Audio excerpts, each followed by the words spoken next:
اے اللہ میری امت کو بچا لے، میری امت کو بچا لے۔ میرے نبی اپنے لیے نہیں اپنے امت کے لیے روتے تھے۔ بدر کے میدان میں بھی کس کے لیے رویا تھا؟ اللہ کے نبی رویا کرتے تھے۔ کیوں میرے بھائیو؟ جب اللہ کا بندہ اللہ کے سامنے روتا ہے، اللہ کے سامنے گڑگڑاتا ہے، اللہ کو بہت پسند آتا ہے، اللہ اس کی دعا کو سنتا ہے۔ بدر کے میدان میں اسی رمضان کے مہینے میں آپ نے سنا ہوگا 313 کی تعداد اور ہزاروں کی تعداد کے امام کائنات نے دیکھا۔ بدر کی تپتی ہوئی ریت پر اپنے سر کو رکھا، اللہ سے دعا کیا اللہم انزلنی ما وعدتنی، اللہم آتی ما وعدتنی، اللہم ان تولد هذه اصابت من اہل الاسلام لا تعبدوا الا تو نے جو مجھ سے وعدہ کیا ہے اس کو پورا فرما۔ اللہ جو تو نے مجھے وعدہ کیا ہے وہ عطا فرما۔ اللہ اگر یہ مٹھی بھر جماعت، یہ غریب مسلمان، یہ کمزور مسلمان، یہ بیماریوں کے ستائے ہوئے، یہ بخار کے ستائے ہوئے، یہ رمضان کے مہینے میں اللہ تیرے کلمہ کی بلندی کے لیے، تیری توحید اور تیری توحید کو بلند کرنے کے لیے، تیری تعلیم اور تیرے حکم کو عام کرنے کے لیے تو اللہ تیرے اوپر ایمان لائے ہیں۔ اللہ اگر یہ مٹھی بھر جماعت آج تو نے ہلاک اور برباد کر دی تو کل قیامت تک اس روئے زمین پر تیرا نام لینے والا نہیں ہوگا۔ امام کائنات اتنا روئے کہ بدر کی پتھریلی زمین تر ہو گئی۔ ابو بکر کو ترس آ گیا، آپ کے کندھے سے، صحیح مسلم کی روایت ہے، آپ کے کندھے سے آپ کی چادر مبارک گر گئی۔ ابو بکر صدیق آئے، پیچھے سے آپ کے چادر آپ کندھے پہ رکھا، آپ کے بدن سے چمٹ گئے۔ التزم ابو بکر رضی اللہ تعالیٰ عنہ وقال کفاک مناشدتک ربک، اے اللہ کے نبی اب بس کیجئے، آپ کی دعا آپ کا رب ضرور سنے گا۔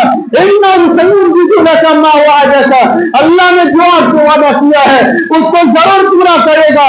اب بس کیجئے، اب بہت ہو گیا۔ اللہ کے نبی روتے تھے، اللہ نے بیان کیا استغیثون ربکم فاستجاب لکم ربکم انی ممدکم بألف من الملائکۃ مردفین۔ اللہ کے نبی نے اپنے رب کے سامنے رویا، 1000 کی تعداد کے ساتھ آئے تھے۔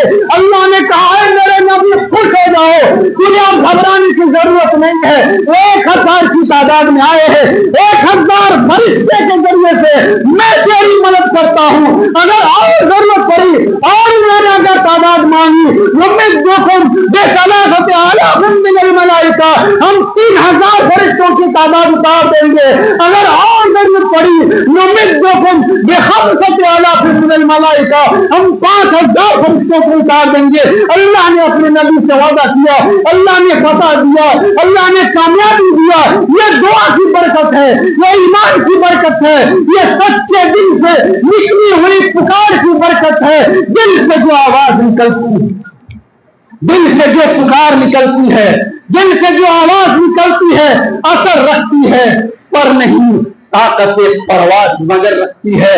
دعا نکلے تو دل سے نکلنی چاہیے، ہمارے دل سے نکلے گی، ہماری آنکھوں سے آنسو بہیں گے، اللہ رب العالمین ہمارے رونے کو دیکھے گا۔ میرے بھائیوں، جب تک بچہ نہیں ہوتا ہے ماں اپنے بچے کو دودھ نہیں پلاتی ہے، اور ہم راحمین ہے، اللہ کے لیے کوئی مثال نہیں، وہ ساری کائنات کا رب ہے، وہ سب سے اعلیٰ ہے، وہ سب سے برتر ہے، وہ سارے حاکموں کا حاکم ہے۔ جتنی ان کی تعریف کریں گے، جتنا اس کے سامنے رہیں گے، جتنا اس کے سامنے بھی رہیں گے، اللہ کو پسند ہے۔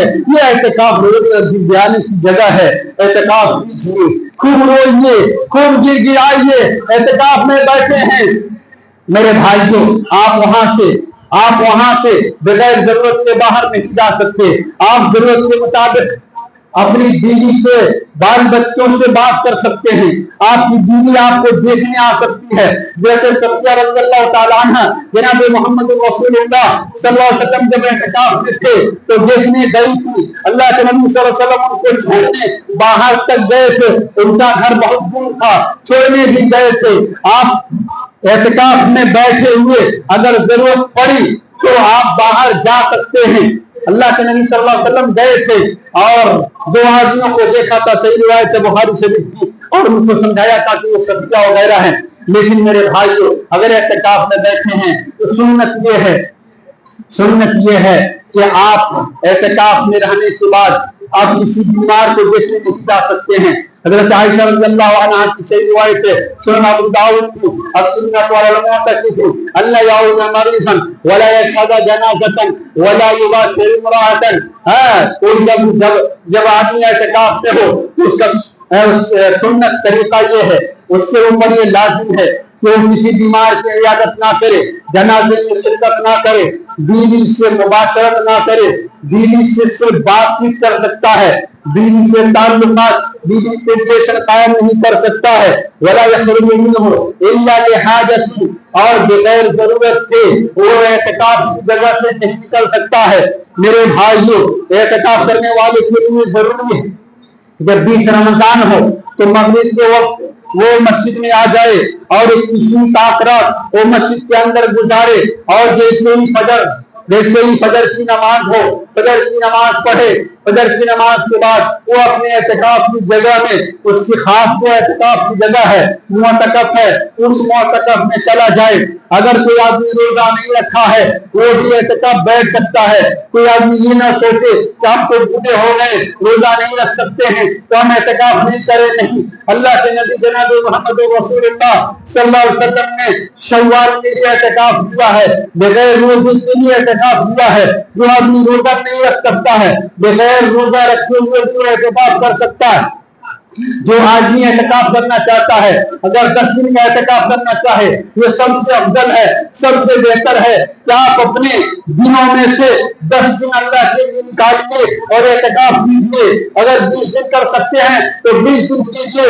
اللہ کے نبی جناب محمد رسول اللہ صلی اللہ علیہ وسلم صحیح بخاری کی روایت ہے، ہر سال کار نبی صلی اللہ علیہ وسلم کل رمضان 10 ایام، ہر رمضان میں آپ 10 دن اعتکاف کرتے تھے۔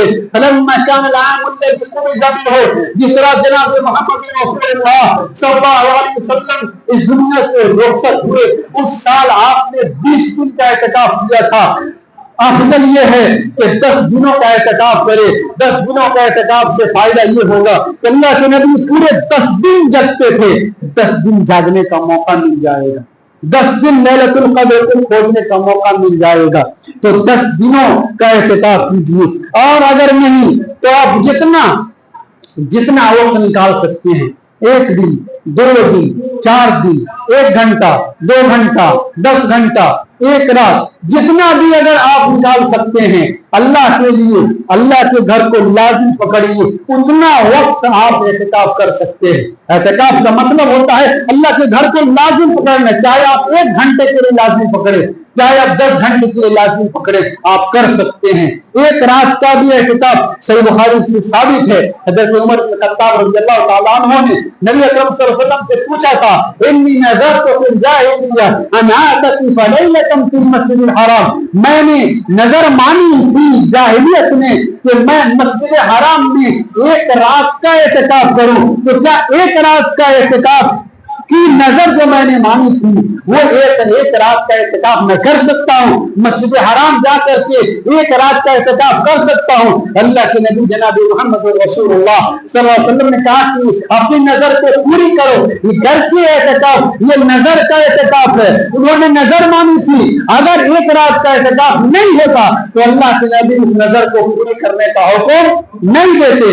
اگر وہ صحیح نہیں ہوتا اس لیے کہ اللہ کی معصیت میں، اللہ کی نافرمانی میں نظر کو پوری کرنا جائز نہیں ہے۔ اگر گناہ کا کام ہے، اگر جائز نہیں ہے تو اس نظر کو پورا نہیں کر سکتے ہیں، یہ جائز ہے۔ اس کا مطلب یہ ہے کہ 1 رات کا اعتکاف کر سکتے ہیں۔ اسی لیے اللہ کے نبی جناب محمد رسول اللہ صلی اللہ علیہ وسلم نے حضرت عمر سے 1 رات کا اعتکاف کی نظر پوری کرنے کی اجازت دیا ہے۔ اگر 1 رات بھی آپ اعتکاف کرنا چاہیں تو کر سکتے ہیں۔ 2-4 گھنٹہ بھی اگر آپ نکال کر کے صرف اللہ کی عبادت کے لیے مسجد کے کنارے میں خلوت نشینی اختیار کر کے آپ بیٹھنا چاہیں، عبادت کرنا چاہیں، دعا اور مناجات کرنا چاہیں، رب کو راضی کرنا چاہیں، کوئی حرج نہیں ہے۔ آپ جتنا کر سکتے ہیں اتنا کیجیے، لیکن یاد رکھیے سب سے افضل، سب سے بہتر یہ ہے کہ آپ 10 دنوں کا اعتکاف کیجیے۔ سب سے افضل، سب سے بہتر یہی ہے کہ آپ 10 دنوں کا اعتکاف کیجیے، 10 دن جاگیے، 10 دن لیلۃ القدر کو کھوجیے، 10 دن اپنے رب کو راضی کیجیے، خوب عبادت و ریاضت کیجیے۔ اللہ ہم سبوں کو ان باتوں کے عمل کی توفیق عطا فرمائے۔ اللہ تعالی ہم سبوں کو صحیح معنوں میں، صحیح نیت کے ساتھ، سچی نیت کے ساتھ اعتکاف کی توفیق عطا فرمائے۔ اللہ ہم جو عبادت کریں، اے اللہ ہماری عبادتوں کو قبول فرما، اللہ ہمارے روزے کو قبول فرما۔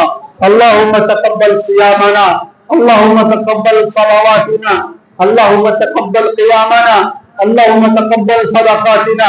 اے اللہ ہمارے صدقات و خیرات کو قبول فرما لے۔ اے اللہ ہم یہ جو بھوک اور پیاس کی شدت برداشت کر رہے ہیں، اے اللہ ہماری بھوک اور پیاس کی شدت برداشت کرنے کو قبول فرما لے، ہمارے روزے کو قبول فرما لے۔ اے اللہ ہم سب کو باب الریان سے جنت میں داخل عطا فرما، ہم سب کو جنت الفردوس میں جگہ عطا فرما۔ اے اللہ ہم سب کو قبر کے عذاب سے بچا لے۔ اے اللہ ہم سے چھوٹی بڑی جو بھی غلطی ہوئی ہے، اے اللہ ہم انسان ہے، اللہ تو غفور الرحیم ہے، اے اللہ تو معاف کرنے والا ہے، اے اللہ تو معافی کو پسند کرتا ہے۔ اللہم انک عفو تحب العفو فاعف عنا۔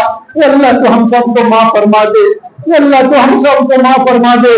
اے اللہ تو بڑا غفور الرحیم ہے، اے اللہ بڑا مہربان ہے، اے اللہ تو علیم ہے، اے اللہ تو علی ہے، اے اللہ تو قدیر ہے، اے اللہ تو رحمان ہے، اے اللہ تو متعال ہے، اے اللہ تو رازق ہے، اے اللہ تو خالق ہے، اے اللہ تو رب العالمین ہے، اے اللہ تو احکم الحاکمین ہے، اے اللہ تو ارحم الراحمین ہے۔